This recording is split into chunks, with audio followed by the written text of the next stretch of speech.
A paz do Senhor, pré-adolescente, irmão, professor, pai, que nos acompanha por essas videoaulas. Estamos chegando mais ao término do nosso trimestre, lição de número 12, o mestre faz promessas.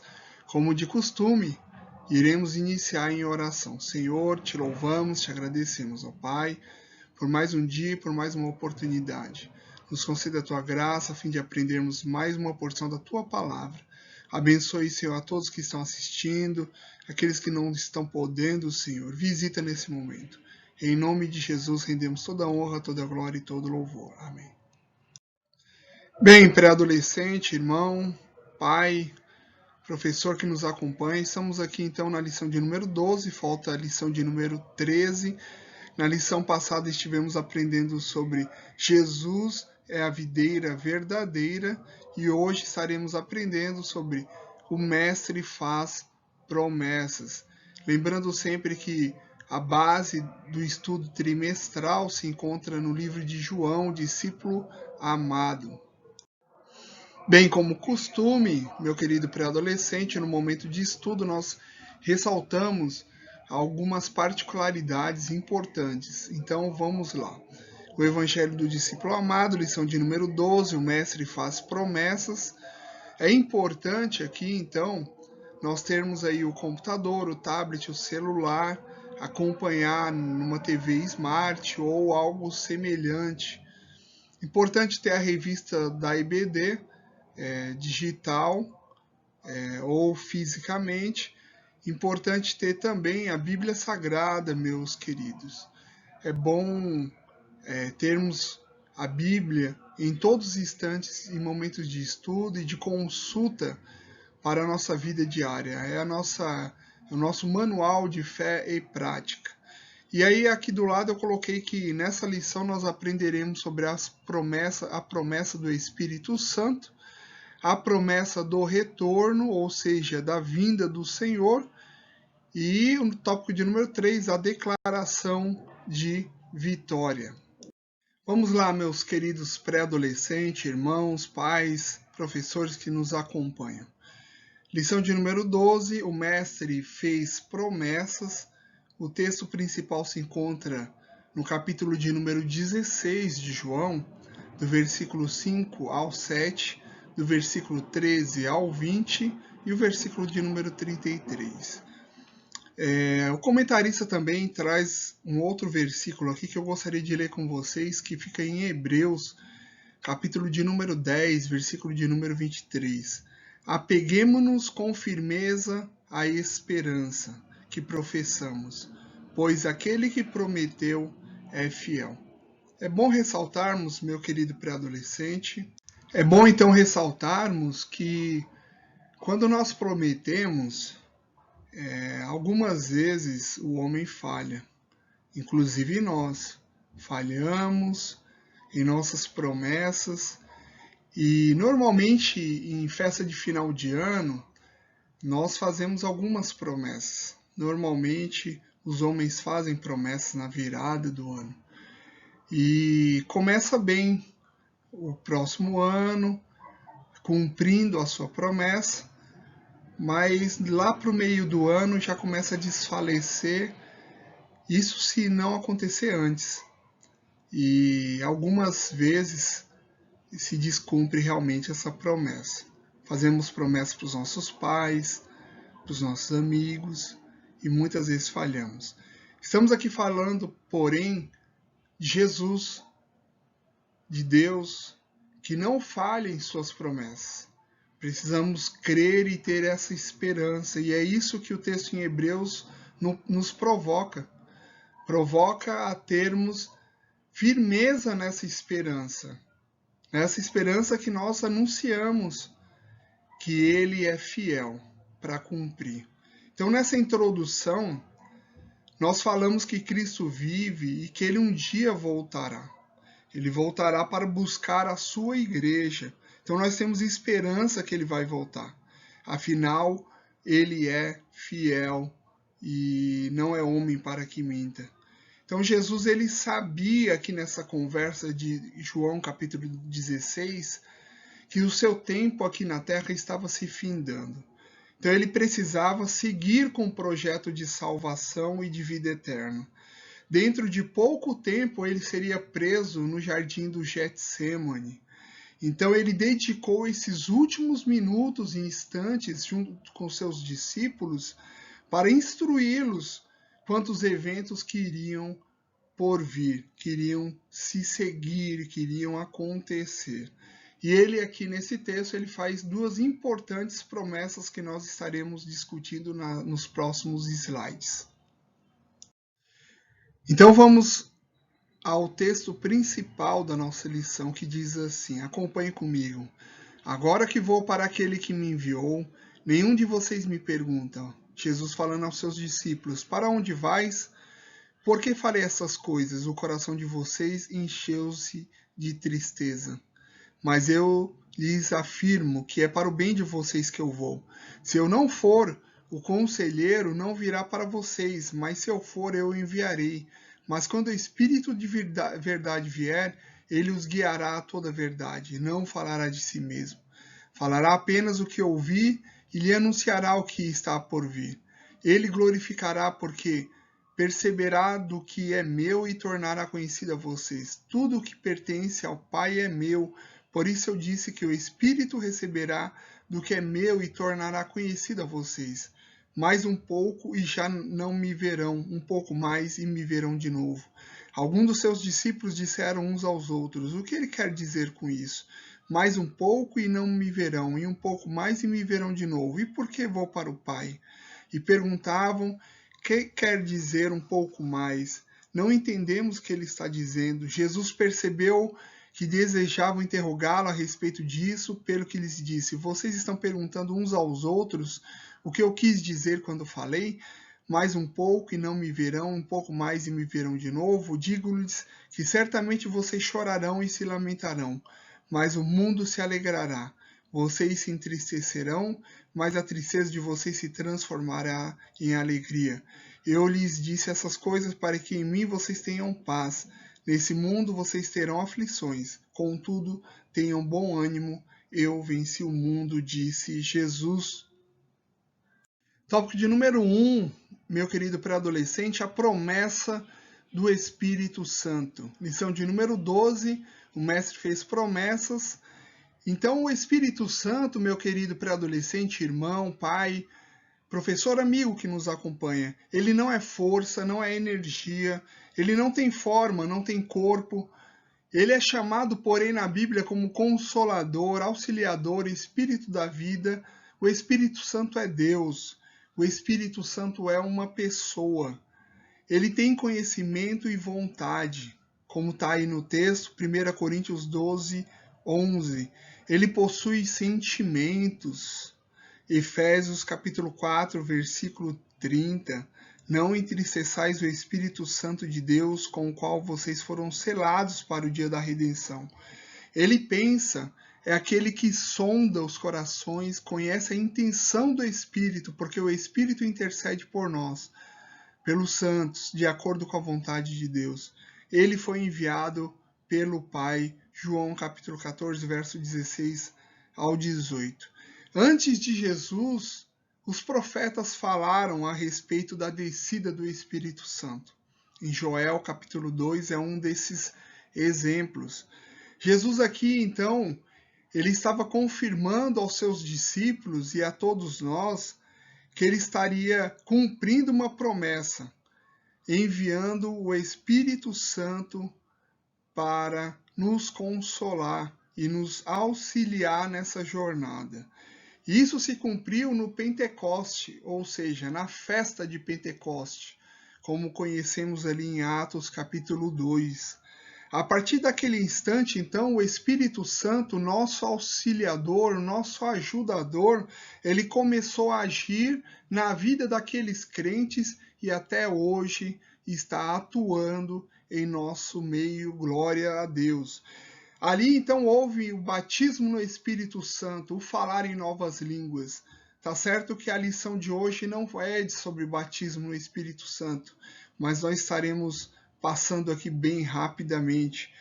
Todos que reconhecem Cristo Jesus como Salvador e passam pela regeneração, recebem o Espírito Santo da promessa. O batismo, então, no Espírito, é um revestimento de poder para testemunhar sobre o Evangelho e sobre a vida de Jesus Cristo. Então, o batismo no Espírito Santo é uma promessa de Deus, como nós podemos ver em João, capítulo de número 16. Ele está disponível hoje. O Espírito Santo está em nosso meio, meu querido pré-adolescente. Você precisa buscar o Espírito Santo. Você precisa buscar o batismo no Espírito Santo. Esse revestimento de poder para você testemunhar do Evangelho de Cristo Jesus. Busque em oração. Jejue. Busque nas madrugadas. Não se contente em não ser batizado pelo Espírito Santo, pois é uma promessa de Deus, nosso Senhor Jesus Cristo. Meu querido pré-adolescente, meu irmão, pai, que nos acompanha, chegamos ao tópico de número 2, a promessa do retorno. Antes de lermos os versículos, é bom a gente situar que, além da promessa do Espírito Santo, o Senhor também prometeu nesse capítulo de João, a qual nós lemos, que ele vai voltar e buscar o seu povo. Então Jesus, meu querido pré-adolescente, ele vai voltar para buscar o seu povo, comprado com o seu sangue. Eu e você fomos comprados com o sangue de Jesus. E aqui nesse capítulo de João, nós podemos ver que ele estava consolando os discípulos para que eles não ficassem aflitos e atemerosos quanto o que iria vir ou aquilo que estaria por vir. Não existe, porém, uma data revelada, somente o Senhor que sabe quando ele virá. Então, em Marcos capítulo 13, 31 ao 32, ele comenta que não tem uma data revelada. A sua vinda surpreenderá muitos e ao mundo, e aos desatentos perderão a oportunidade de subir aos céus e encontrar o nosso Senhor Jesus. Então, mais do que nunca, meu querido pré-adolescente, meu irmão, pai, professor, precisamos estar atento e não cedermos às tentações a qual o nosso adversário propõe todos os dias. Precisamos seguir aos pés de Cristo, meu querido pré-adolescente. Precisamos depender de Cristo em todas as coisas, em todos os dias de nossa estadia aqui terrena. Então vamos ao texto. 1 Tessalonicenses, capítulo 4, verso 16 ao 18, diz assim: Quando for dado o sinal, a voz do arcanjo e ao som da trombeta de Deus, o mesmo Senhor descerá do céu, e os que morreram em Cristo ressurgirão primeiro. Depois nós, os vivos que estamos ainda na terra, seremos arrebatados juntamente com ele sobre as nuvens, ao encontro do Senhor nos ares, e assim estaremos para sempre com o Senhor. Portanto, consolai uns aos outros com essas palavras. Então, o arrebatamento, tirado deste mundo, nós iremos nos encontrar com o Senhor nos ares, teremos os nossos corpos transformados, ou seja, transformados milagrosamente, passando da corruptibilidade para a incorruptibilidade, ou seja, aonde você sente esse tato, aonde essa carne nossa se corrompe, se desgasta, acaba. Tudo isso passará e o nosso corpo não mais sofrerá desgaste, não mais acabará, mas será incorruptível, onde a traça e a ferrugem não destrói, porque estaremos já em Deus, com um novo corpo transformado. 1 Coríntios 15, 51, 53. O arrebatamento será o início da eternidade com o Senhor. Todos nós que servimos ao Senhor, moraremos com Ele para todo sempre. Essa é a nossa esperança, a esperança que Jesus deu àqueles discípulos ali naquele texto ao qual nós estamos estudando em João. Então, fica a promessa, é para mim e para você também, meu querido pré-adolescente. Meu querido pré-adolescente, chegamos ao último tópico da lição, a declaração de vitória. No último versículo, a qual o comentarista nos trouxe para o nosso estudo hoje, João capítulo 16, verso 33, nos traz a seguinte mensagem: eu lhes disse essas coisas para que em mim, Jesus dizendo, vocês tenham paz. Neste mundo vocês terão aflições, contudo tenham bom ânimo, eu venci o mundo. Neste mundo vocês terão aflições, mas tende bom ânimo. Outra versão fala assim, eu venci o mundo. Que viria a ser este mundo? O mundo é a criação, é a natureza, os animais, como está ali em Salmo 24:1. O mundo é pessoas, comunidade, nações, como representado aqui na ilustração, os países. Marcos capítulo 16, verso 15.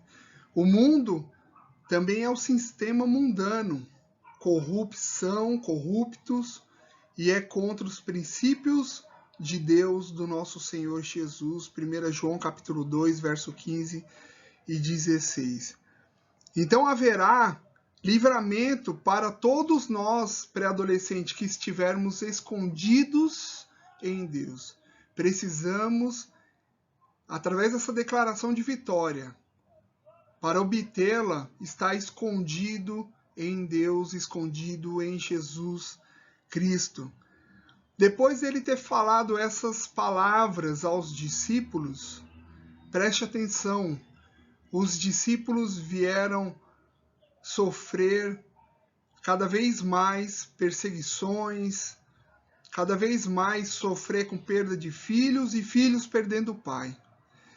E a igreja, ela não foi destruída, apesar de toda perseguição, apesar de toda injustiça que foram feitas com os nossos irmãos no primeiro século. Eles não destruíram a igreja de Cristo. Eu e você estamos aqui, glória a Deus por isso. E Jesus fala, eu venci o mundo. Tenham ânimo, eu venci o mundo. Sigam o meu exemplo e tenham paz. Então em Cristo nós temos paz. Em Cristo nós venceremos, ou já vencemos o mundo, na verdade. Então ele venceu a morte, venceu o diabo, venceu o poder do pecado, a mentira, o engano, a corrupção. Ele venceu.